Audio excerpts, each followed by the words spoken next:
Hi everyone, it's Jen again. I hope you're having a good week, and sorry for the lateness of this video.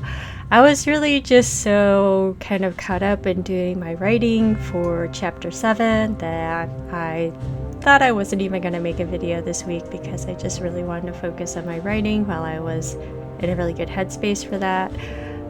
But then I kind of decided to take a short break from that, and I thought I might as well just make a really short video while I was at it about kind of like what I'm going to be doing after April. I am going to be joining the Otome Jam for 2024 for the months of May and June, and I'm going to be doing a collaboration with Ekkoberry, and I think it's going to be a really great break for me.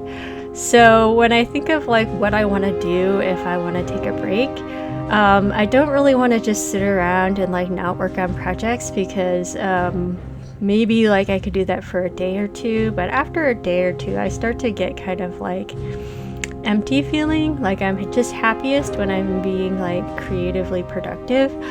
So I just kind of always want to be like working on something, playing with something. So it's just a matter of like not burning out and not feeling like things are too like monotonous and stale. So actually my most ideal break would be just working on a new project, switching gears, which is what I did last year when I was working on Arcane Dice Wars, and I decided to go ahead and join Otome Jam to do a spin-off game, which was Villain's Heart. So I'm gonna do the same, and honestly, at least in my experience so far, it's kind of helped me to keep working on Arcane Dice Wars, being that Arcane Dice Wars is like the longest that I have ever worked on a single project. I have some project ideas that were probably just as ambitious, but I didn't end up sticking to them. And I think it was because I let myself get caught up in the idea of productivity over enjoying the process. So what I mean by that is that I think in the past I would have thought that it would be counterproductive to say like I am working on a project and I am very like happy working on the project and I'm very motivated working on the project. In the case of Arcane Dice Wars, I don't feel like I need a break. But one of the things I realized in like a lot of aspects in life is that by the time you feel like you need a break, it's probably too late. And whatever recovery that you're gonna need from what is already burnout at that stage is probably going to derail you a lot from your artistic process, and it's gonna be hard to get back into feeling that love and passion and joy for that project. So my way now of avoiding that sense of burnout is one, balancing my life to make myself a part of my local community, and also to take a break from my project, switch gears, work on something else before I actually feel tired of my project, which sounds like really counterintuitive again if your only focus is like having an end product, getting to the finish line, being productive and having fruits of your labor to show to others. But for me, it's really more about enjoying the process and then seeing my story or project to the end is gonna be like the icing on the cake. But I never want to be in a place anymore where I just work on something for the sake of finishing it. I feel like it takes away from the quality of what I'm making, and more importantly, it just isn't fun for me anymore. And really, I'm just trying to do these things for fun. So yeah, even though that it's gonna sound kind of funny to say like, oh, I really want to keep working on Arcane Dice Wars, so like why would I take a break from it now when I really want to work on it? It's because like when you take a break from something that you feel like you still want to work on, it makes you all the more excited to come back to it after the break, instead of like taking a break from something that you're feeling burnt out from and you feel like you need to get away from. It's kind of hard to go back to doing that thing, because you have like these negative associations with it when you left off. You know, it's sort of like the old saying of like, absence makes the heart grow fonder. If you're longing for something because you associate it with like what you wanted to do, where you wanted to be, and all the excitement and fun that you're having with it, then it's going to feel really good to go back to it after you take a break. So why take a break at all? Why not just keep working on it? Well, at least in my experience, I probably have about a year of working on something diligently before it starts to just kind of wear on me a little bit. It starts to get a little old. It's not as fresh. You're probably getting to the point where you might be in some of the refinement process, or there's not as many fun new things that new problems that you're solving, new visual flourishes, that you could kind of impress even yourself with. At least I have those eureka moments where I'm like, oh, it's just not as exciting. And so if I can take a break from it before it kind of gets to that part where it starts to feel kind of like it's trickling into the drudgery, the feeling like it's kind of a grind. Anybody who's worked in any type of very labor-intensive creative field, where you've been on a schedule, where you're doing it professionally, where you have to answer to somebody, will know what I mean when I say the grind. Certainly it is a place that you can be, and you can force yourself, and you can be disciplined and get through the grind, but it's at a price, right? It's not like you can just keep whipping yourself into shape and at some point you're not going to get burnt out. So what are we trying to do? We're trying to avoid that burnout. So we're going to take breaks preemptively. It's like how I deal with my mental health these days. I don't wait until I'm miserable and in the depths of despair before I reach out to people. I make it a part of everyday sustainability to reach out to people before I get to that point of being super lonely and super sad and depressed. I try to invest in people before I need to lean on them heavily, so that I have something to offer and bring to the table. And I kind of see the creative process being that way too.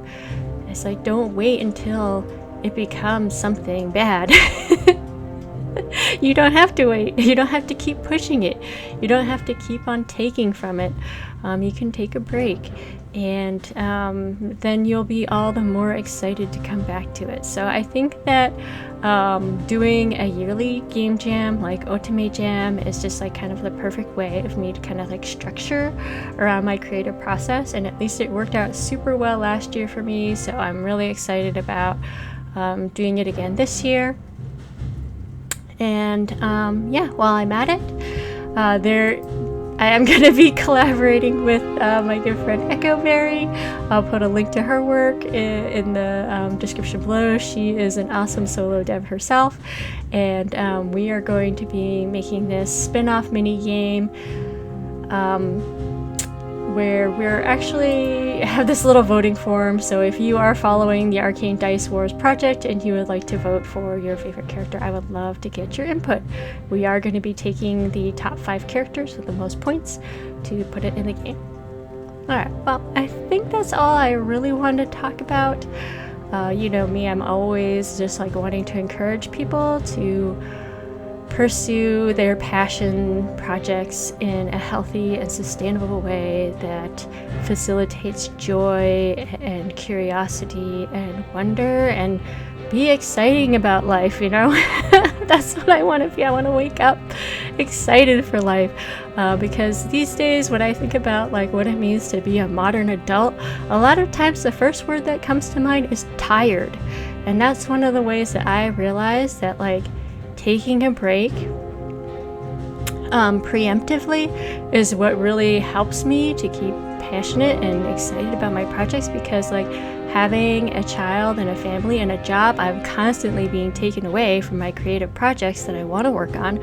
But it is actually a beneficial thing for me in the long run, because then I'm always really happy to be able to jump back into it when I have the opportunity. It feels not like a job anymore. It feels like an opportunity. It feels like, oh, this is so great. This is my lucky day. This is my magical moment. This is my me time, or whatever you want to call it. Like, this is a vacation.